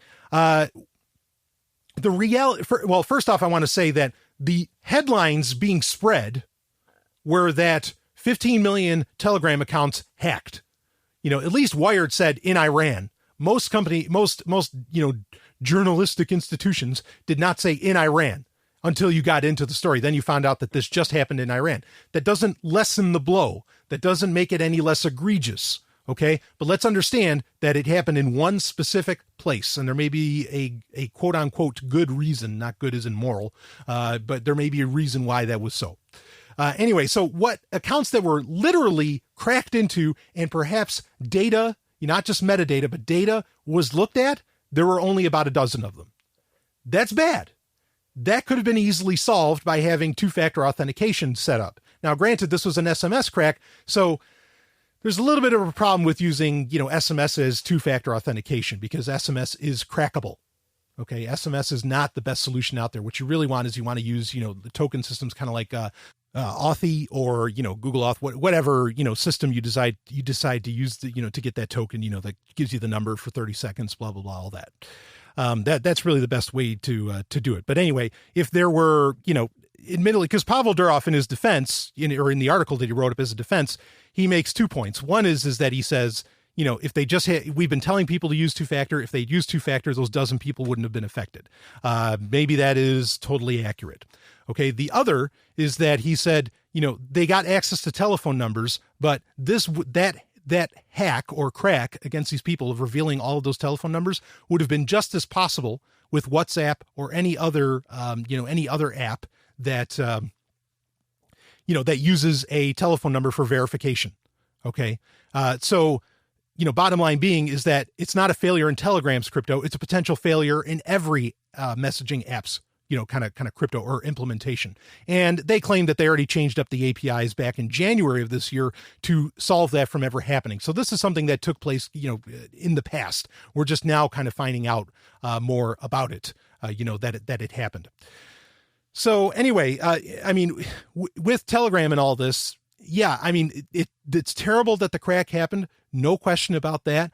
The two factors should have been put in place, not blaming the victim by any means. I will, honestly, if you ever in the security space, it seems like if I ever recommend Twitter if I recommend Telegram on Twitter, I get a ton of shit.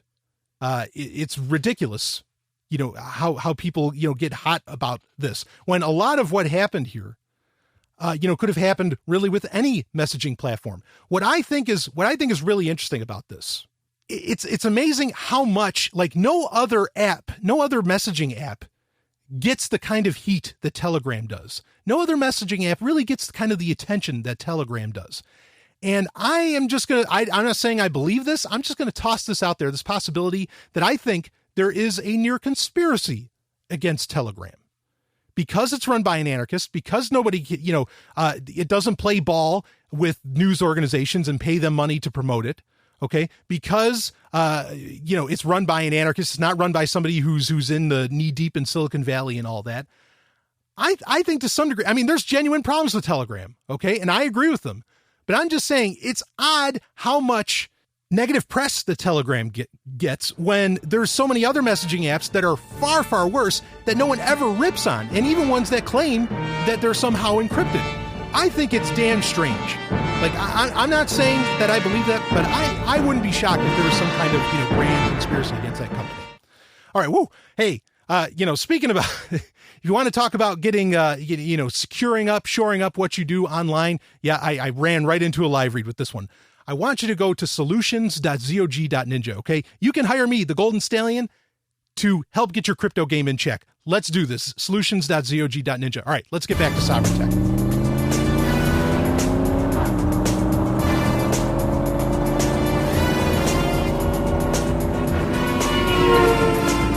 Whoa, hey, you want to slow down? I don't do slow. I move fast. Okay, well, so you're French. Everyone in the future speaks French. Wait. The future? From 2099, Permanent Autonomous Zone, Osiris-1. You've been there. Oh, this isn't happening. It only thinks it's happening. How do I know you're from Osiris-1? RGP fingerprint Omega 746566666. Okay, you're legit. Hey, really, be careful. You drive like you're playing a video game. That is how you programmed me. Game talk. It is time for Game Talk, where we talk, well, a little bit of video games. I did, there's links in the show notes for episode 187. If you want to read more of Pavel Durov's response to what happened with Telegram, I think he makes a very succinct case of what went down.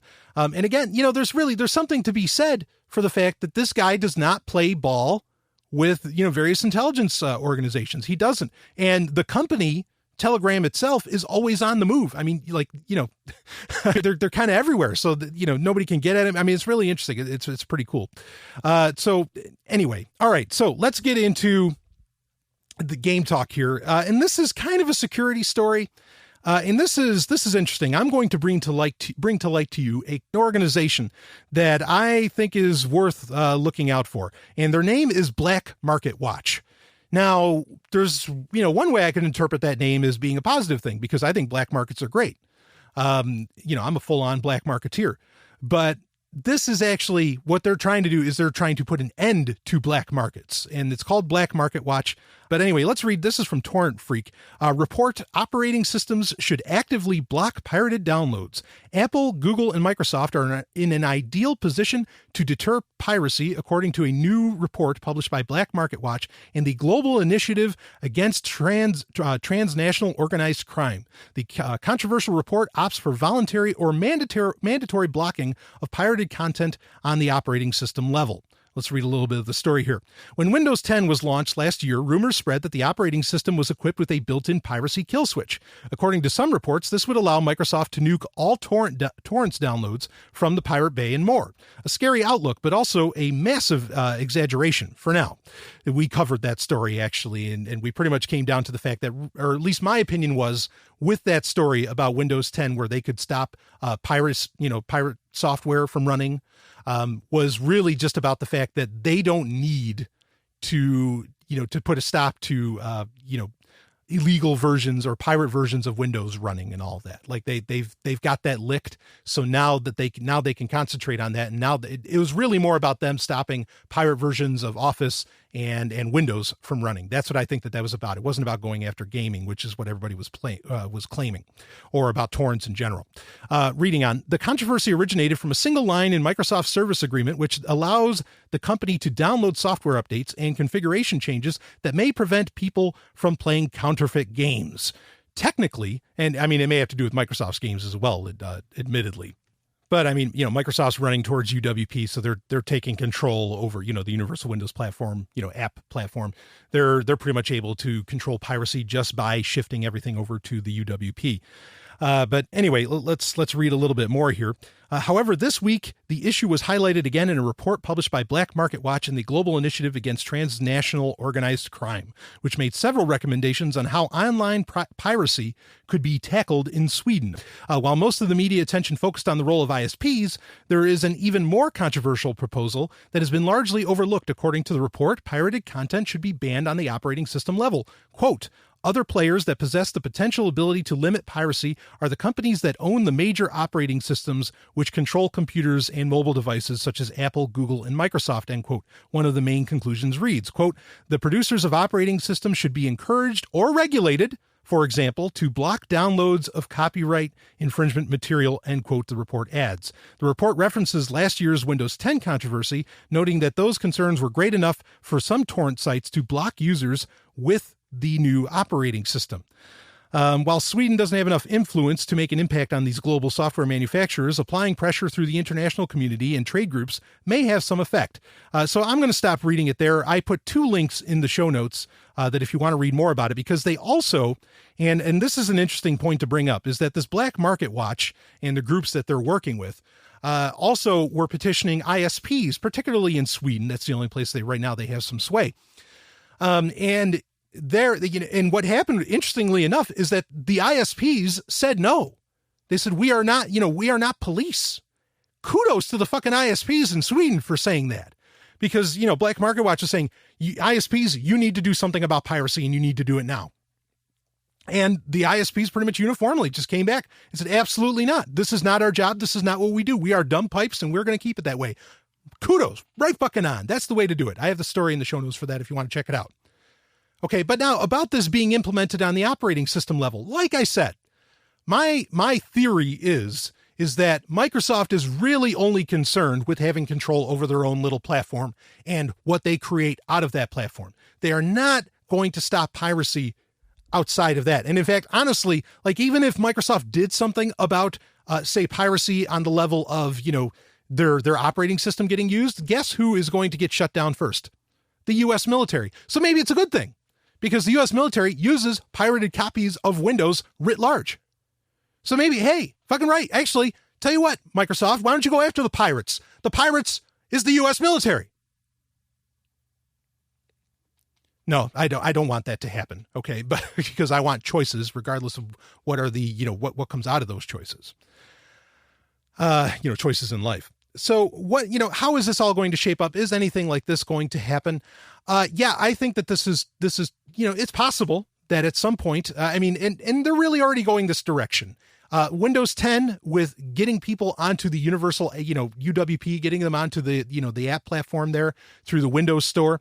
That is limiting your options to access, these apps and to crack them using the old EXE system, right? EXEs.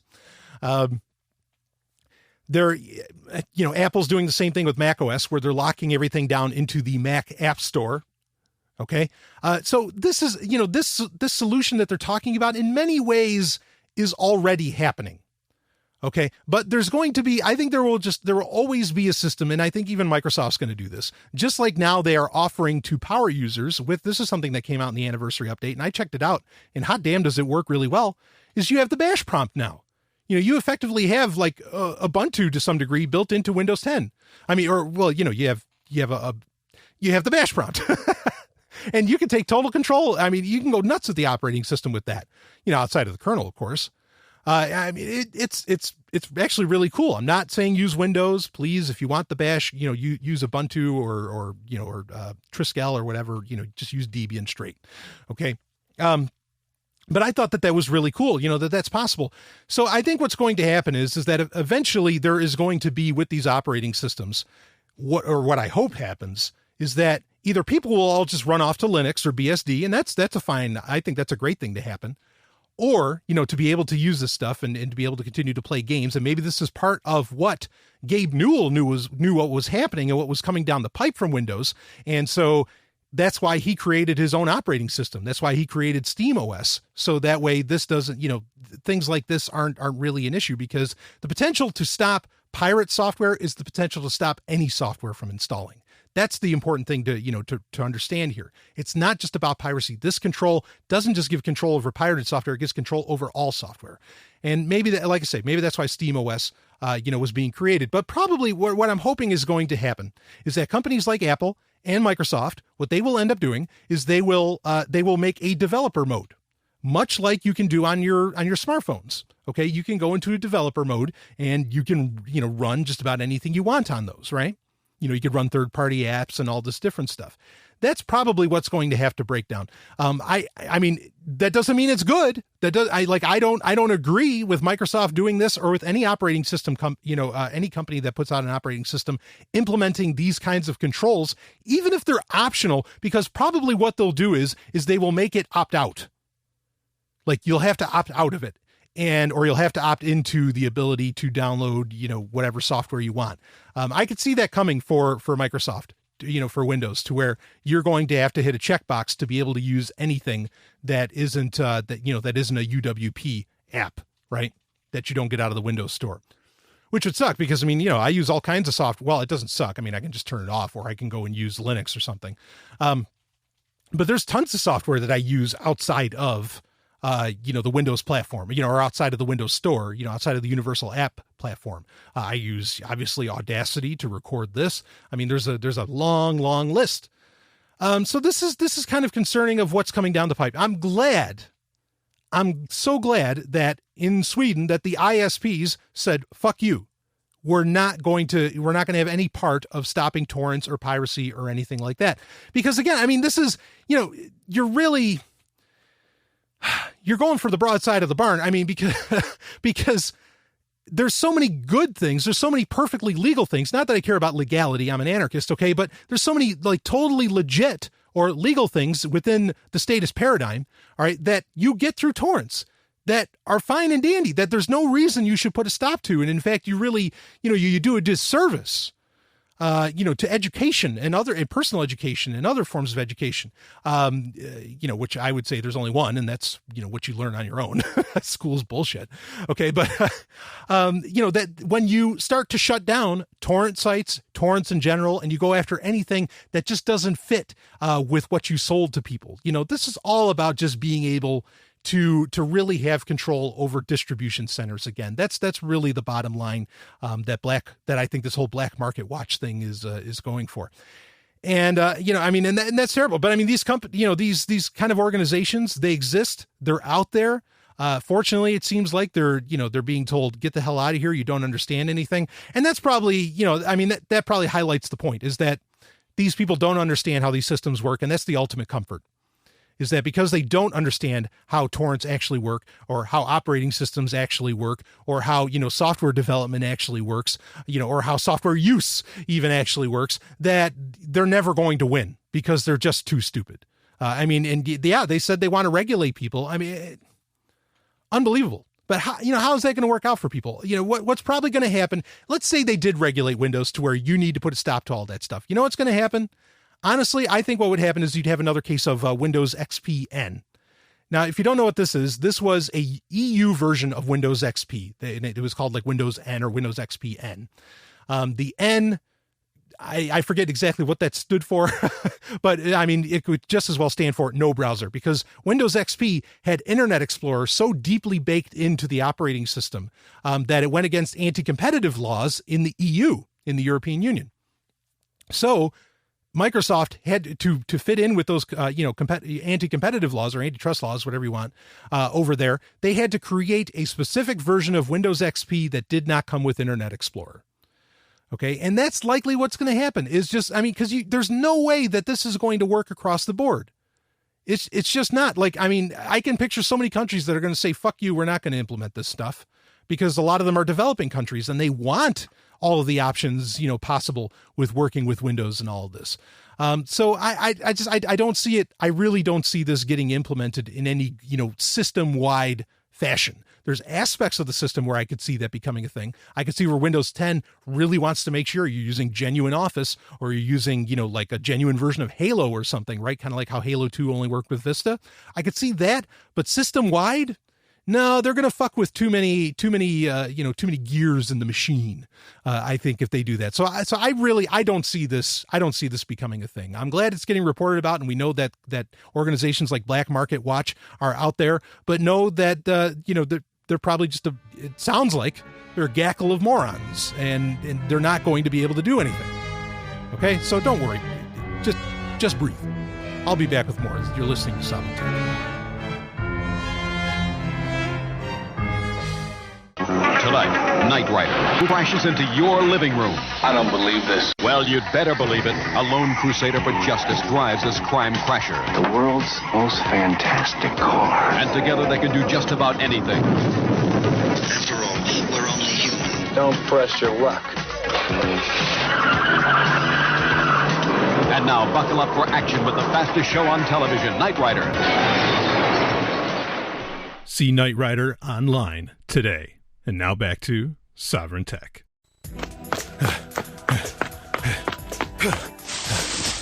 Pixel says it should be this panel. We need to hack into the control center to shut down all of those assassin bots. Well, you're the android. Can't you just jack in? Oui, but the way I connect is more like a jack off. Was that a joke? Hacking is no joke. Directly connecting certainly beats doing it with the keyboard. You're notorious for your love of cyber sex. Okay, now that was a joke. Just get hacking. A quick hack solves everything. HackSec. It is time for HackSec, where I talk issues of hacking and security. And, you know, I've been meaning it for weeks to do this review for the documentary 0 Days. I'm going to just give you a real quick one because I don't know if I'm ever going to get to it because I you know, how the show works. The show is generally, it's 2 hours flat. I try to keep it that way as often as I can. And, you know, whatever topic I consider the most important, I want to make sure it gets the most time. And so, you know, 0 Days, please do watch the movie. And how it's relevant to what we've talked about today is that with Telegram, how in Iran that it was such a target, or how it was so capable, like how did, you know, the Iranian government, because that's the assumption is that the Iranian government is what cracked into, you know, Telegram to keep track of other Iranians for very obvious reasons, because the Iranian government, like every government, is a repressive regime. They were able to do that because of Stuxnet, which is what 0 Days is all about. And in this movie, 0 Days, they talk about how the blowback, which is the idea that you do something and then there's a, you know, an unintended reaction, of an unintended negative reaction to it, or, you know, I guess that's in the eye of the beholder. But now Iran, the government, has one of the top cyber, cyber armies, you could say, you know, a group of crackers / I wouldn't want to call them hackers because hackers are heroes in the world.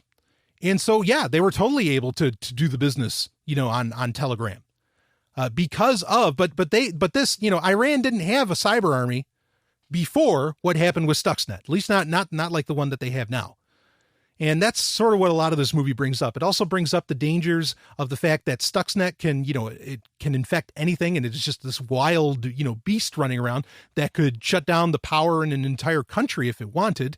And that it was, you know, and they try to bring up a lot of evidence that it was created by state actors. I think it's actually called Olympic Games. Stuxnet, that's the interior name for Stuxnet, like at the NSA or CIA, whatever. And that, you know, Mossad and various, you know, other organizations, whatever, were all involved in creating this and trying to put a stop to Iranian nuclear development. Okay. So it's a very interesting movie, you know, to watch on all that. But what, you know, the main point that it brings up is that, you know, cyber war is a thing now, and it's a real thing, and it's out there, and it's, you know, it has the potential to be, you know, very scary. And, you know, you want to watch out for that, and you want to pay attention to it, and know that governments are the very things that brought it upon you. Okay, that anything going on is largely due to some kind of government action, you know, or ineptitude of some kind. So it's a great documentary covering all of that. I can't recommend it enough. But you know, it again, its main point, yeah, it gives the history of Stuxnet, but it's really trying to tell you, look, cyber warfare is here. And, you know, just look out for it and pay attention to it. And I agree. And since there is such a thing as cyber warfare, what is the answer to that? Encrypt fucking everything. Encrypt everything. Secure everything that you can. I'll be back with more.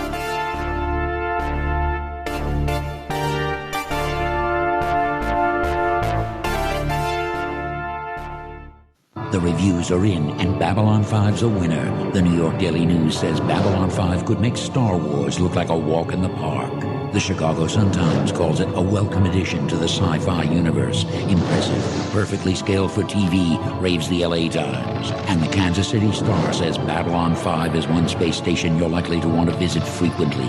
See for yourself what everyone's talking about on Babylon 5. Babylon 5 is available for download on your favorite torrent site.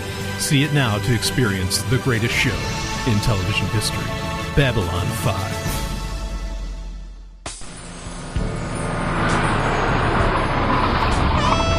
Adelaide, why are we stopping? In the future, we have a custom. What's the custom? After a successful mission, a team usually has love, a ménage à trois, or orgy. Yeah, there's only two of us. I already contacted the others to come join us. I love women too. Whoa, Adelaide, you're beautiful, but you're an android. I am fully functional. I am programmed in multiple techniques, a broad variety of...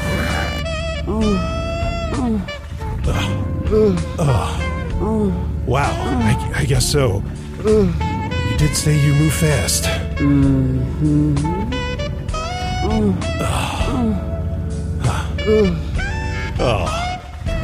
Adelaide, the future is going to be so good.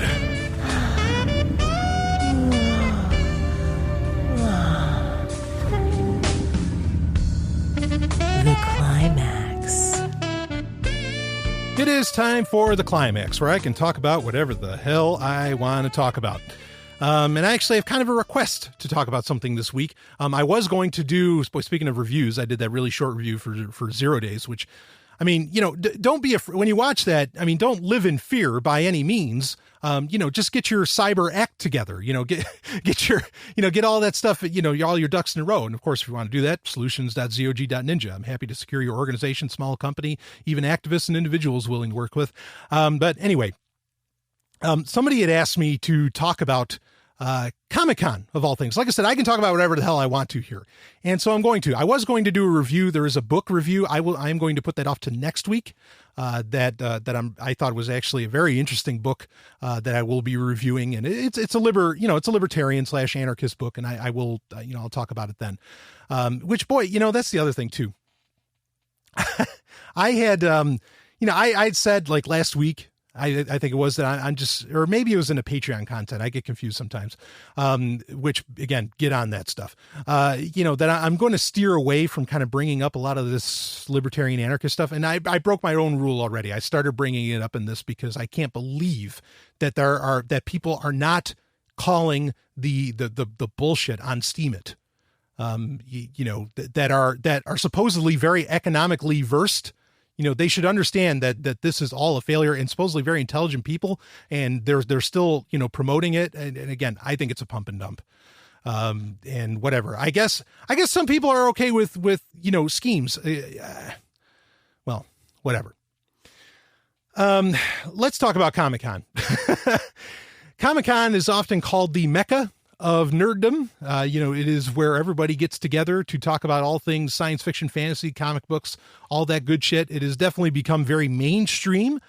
Really, comic books and all that has become very mainstream, so it's not a shock. It has far more, they call it Comic-Con, but it has far more to do, has much to do with so much more than that. Did I say that right? I'm losing my mind here. As far, people wanted me to talk about it, what came out of it, kind of a review of it and everything. I have talked about it. I think I might have written up some posts about it here and there.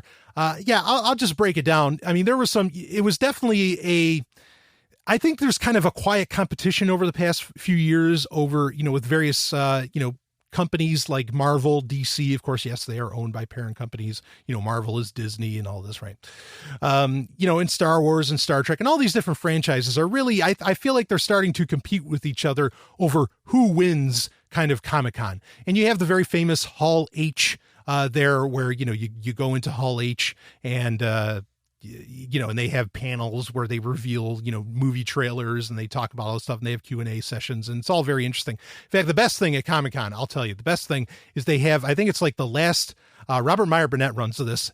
They have, what's it exactly called? It's like Starship Battles or like Starship Versus, where they have a panel of people and they just argue. They choose a couple starships or a couple spaceships, a couple vehicles, whatever, and they sort of argue over which one would actually win. And it is one of the things I live for as a nerd. Like, to have those conversations where you're arguing over, like, this is reality and you're sort of arguing over these, just fictional things. It's so much fun. That was held this year. I don't know what the results from that were, but usually actually a lot of times Star Trek kind of gets argued within itself because Star Trek versus any other universe generally wins. Like, I mean, Star Trek beats, well, anyway, it beats everything. As far as like technology wise, it beats everything. I'm not saying necessarily story wise or whatever. So I would say as far as who was the winner at Comic-Con this year, I thought Star Trek was going to try and be the winner there, but they didn't really win. Like, they were really banking heavy on, like they did the premiere of Star Trek Beyond there, which people really enjoyed. And I've already reviewed it, and I did the Star Trek movie ranking on Patreon this week. If you want to check that out, just become a Patreon member, patreon.com/SovrynTech. But I got to hand it, Star Trek, I didn't think they really took it over, and what they showed off for Discovery wasn't that revealing. I mean, and whatever, I get it. They just kind of started production. It's not coming out till January 2017. I understand. But I mean, I love the clip that they did. The best thing that that Paramount/CBS, those that own Star Trek, did at Comic-Con was allow everything that was said at Comic-Con to be released to the wider world, to the wider audience. So I didn't think Star Trek took it, even though I thought that there was really this kind of classic battle going on between Star Trek and Star Wars. But there wasn't a whole lot of Star Wars stuff happening there either. Of course, that's because the previous week they had Star Wars Celebration in London where they revealed all kinds of crap. And boy, Thrawn coming back in season 3 of Rebels, fucking yes. Oh, we're in for some good times, baby. I love that. But really, so to get back to it, really what I think came out of out of Comic-Con, I was going to say SDCC, but now I think they just want to call it Comic-Con. Was DC. DC took the cake. Marvel didn't really, Marvel, showed off Guardians of the Galaxy. I think that's the best property that Marvel has. So that was good of them to kind of show that off. But I didn't feel like, I don't know, a lot of the news that came out of Comic-Con was all DC news. It was the Wonder Woman trailer. It was, it was which I talked about Wonder Woman quite a bit in the Q&A episode that I did this week on Patreon, if you want to hear that.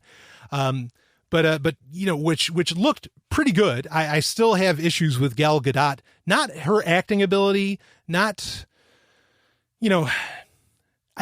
she doesn't have the body of a comic book character. If you want to find out my reasoning behind that, please do become a Patreon subscriber.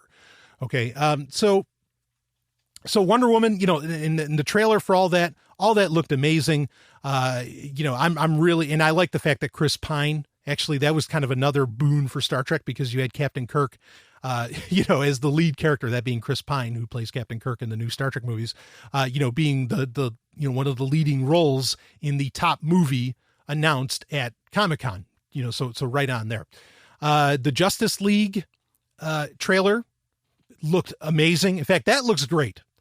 I'm really, really excited about what's going on with DC. I don't care about Suicide Squad. I'll catch that. Okay, so there's a couple problems here. I'm excited about what's going on with DC, with the DC universe, movie universe.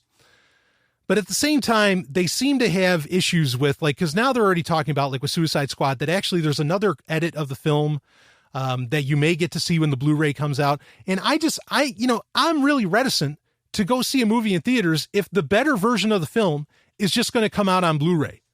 I'll just wait, or come out on, come out at home video.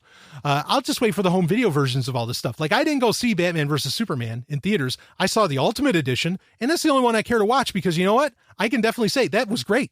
I really, really like that movie. Again, only the Ultimate Edition. I can't speak for the previous. If I ever have a spare 2.5 hours, maybe I'll watch the theatrical one. But I generally don't have that kind of time. So, but the Ultimate Edition, I thought was really, really good. Now, maybe the Suicide Squad Ultimate Edition or something will end up being really, really good. It's getting mixed reviews and all this. But I really hope that there's this idea of test audiences And that needs to go away in the, the movie business, because these test audiences are not representative of everybody else. And bottom line is the studios need to let the directors and writers do their shit, get the hell out of the way, because that's how you end up with these like magical hits that you didn't know were coming. It's a real problem that, everything that's happening in comic books today, it feels like, at least with the major companies, DC and Marvel, it feels like it is designed to appeal to the lowest common denominator. And when you do that, you end up with shit. There's points in the DCU that I'm very excited about with like the direction they're going with movies. Like they're going to bring in the new gods, it would appear. Especially, and by the way, I don't think that was Steppenwolf in the Ultimate Edition of Batman versus Superman. I think that was Apocalypse's dad that you saw, and that's far, far worse. So anyway, that's for the comic book sweaties that are listening to this right now. I mean, what I'm seeing is really cool, and I'm amazed at how great a Batman that Ben Affleck has become, and I think he's actually doing a hell of a job. I've liked, part of what has me excited about the DCU is really what they've been doing with Superman. I love what they've been doing with Superman. I think Henry Cavill is just magic on screen. I don't know what he is in his personal life. He's probably, he might be an ass, even though he did do that funny fan thing at Comic-Con that I thought was interesting. But anyway, I love what they're doing with Superman. And so I feel like they have that momentum. And if they're going to bring in new gods, and if we're ever going to end up with Superman versus Apocalypse, I want to see that fully realized on screen. Okay. And that looks like the direction that they're going, and I'm happy to see that. But by and large, especially more particularly like with Marvel, like the fact, it's funny, the fact that what DC is, that DC movies are kind of hit and miss is actually sort of a good thing, because there's people that love some of the DC movies, and that just shows that maybe they're not going for the lowest common denominator in audience. And that's the real problem, is that's what Marvel's going for. And so I feel like every Marvel movie is like watching another Marvel movie, and like it's all kind of the same, and you don't really get any depth, you don't get any meat, nobody really dies. Some people said maybe they're going to kill off Thor's character. I don't know if I buy into that. The Marvel universe just doesn't, except for Guardians of the Galaxy, which they said at Comic-Con, they are going to spin off sort of into its own thing. It's going to be sort of its own universe. I'm interested in that. Maybe they know that, is that, every Marvel movie is kind of like melding into the next one, and they're very safe, and they're very, maybe they're even very boring. It's great for the kids, which is where the money's at. But the average person isn't buying it. So maybe they're hoping that, Guardians of the Galaxy goes to more of the adult crowd, which is fine. Go for that. So, and hopefully we get some Nova Corps in the new Guardians of the Galaxy movie, even though it's just a ripoff of the JLA, or of the GLC. Sorry, not the JLA, the Green Lantern Corps.